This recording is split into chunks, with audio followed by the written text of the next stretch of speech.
Regardez les images des prestations de serment d'Ibrahim Traoré. Je me souviens très bien quand il a prêté serment, Samuel Eto'o fils était là, il était étonné. Regardez très bien cette vidéo, nous vous retransmettons en temps réel cette prestation de serment depuis le Burkina Faso du capitaine Ibrahim Traoré, celui qui prend de la transition présidentielle du Burkina Faso. Regardez-nous tous ensemble et nous vous reviendrons le temps de vous le temps de vous faire entrer un journaliste qui va très bien vous décrypter ce genre de prestation de serment.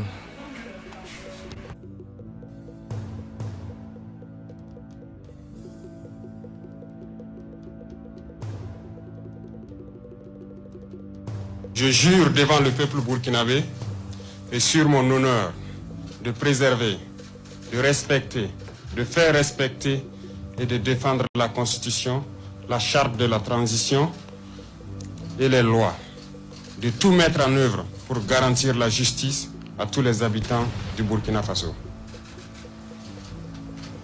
Le Conseil vous invite à déposer la liste de vos biens.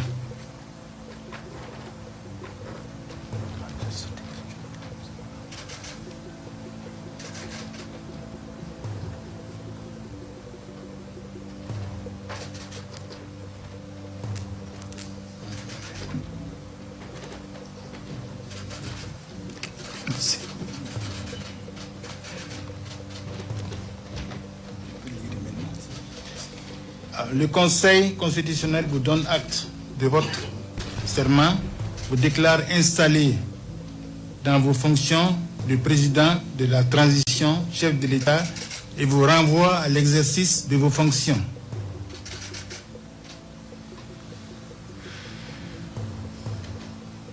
Monsieur le Président de la transition, chef de l'État, veuillez occuper les fauteuils qui vous est réservé.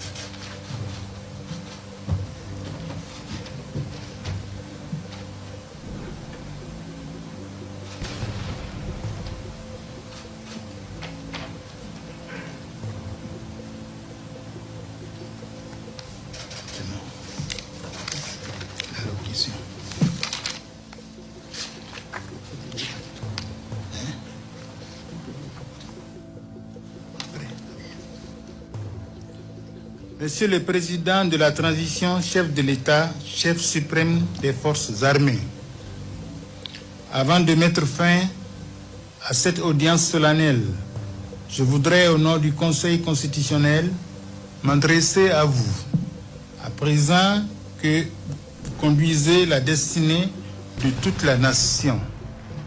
Monsieur le Président,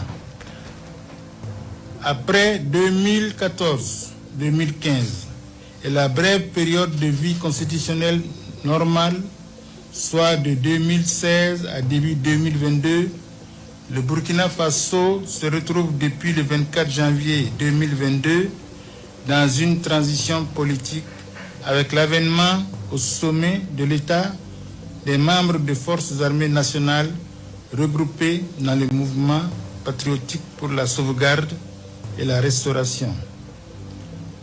Vous dites avoir été un artisan de ce changement.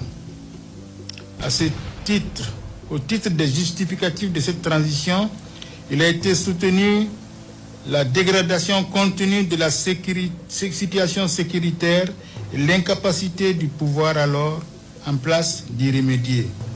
8 mois après, les réalités du Burkina Faso n'ont guère changé véritablement, vous conduisant à opérer un recadrage dans la conduite des affaires de l'État, notamment dans la lutte contre le terrorisme, ce qui justifierait les événements du 30 septembre, des 1er et 2 octobre 2022. Dans tous les cas, les assises nationales du 14 octobre 2022 vous ont désigné pour conduire la suite de la transition. le Conseil constitutionnel vient de recevoir votre serment. C'est un engagement solennel et ferme que vous avez pris devant le peuple.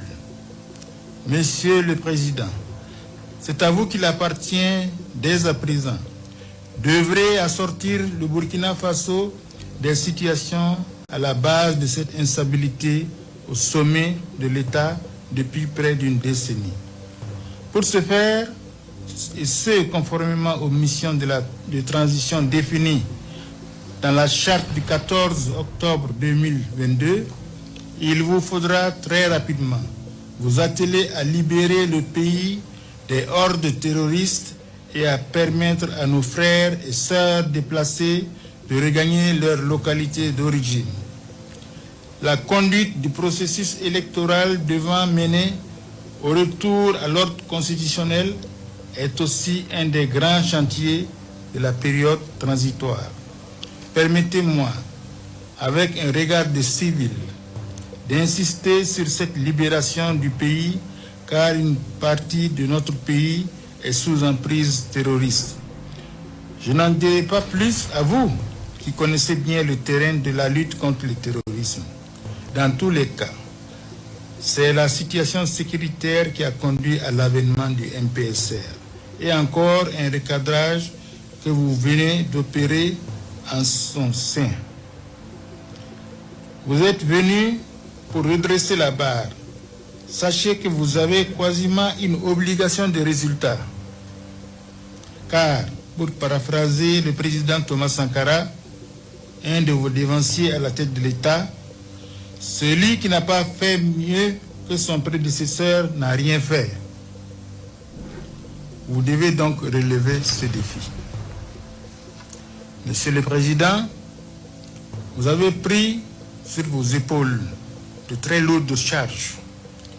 Il ne suffit pas de prendre le pouvoir, encore faut-il pouvoir l'assumer pleinement et bien au service du peuple burkinabé qui n'a que trop souffert.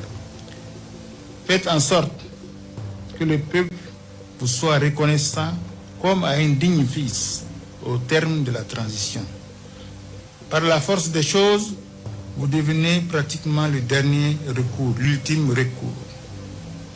Il arrivera que vous vous sentiez seul, mais ce sentiment de solitude est intrinsèquement lié à l'exercice du pouvoir d'État, comme d'autres difficultés du reste, que vous saurez surmonter grâce à votre opiniâtreté et à la qualité de celles et de ceux qui vous accompagneront.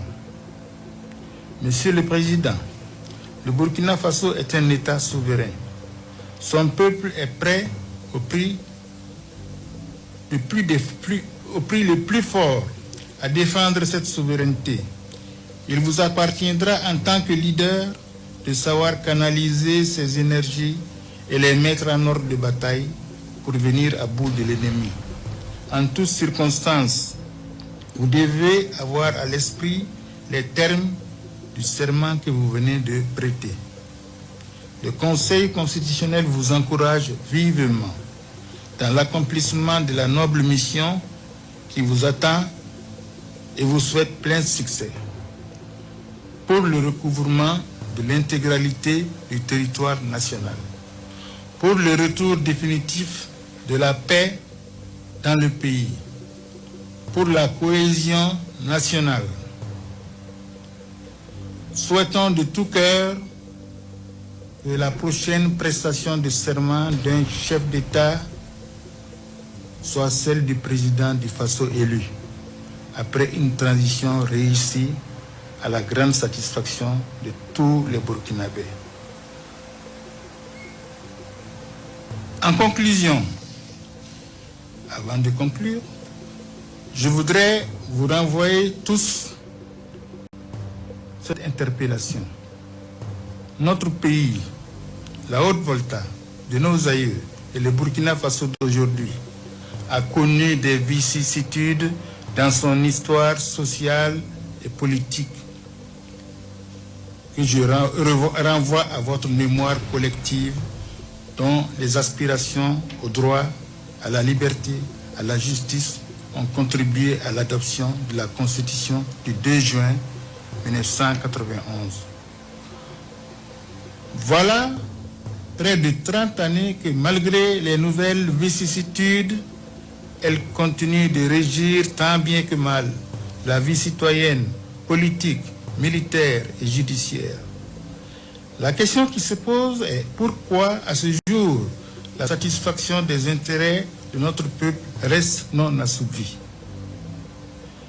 Serait-ce de la responsabilité de nos acteurs politiques? Serait-ce la responsabilité de notre armée, de nos forces de défense et de sécurité? Serait-ce enfin celle de notre système judiciaire et de l'institution en charge d'en assurer son respect? La réponse à ces questions individuellement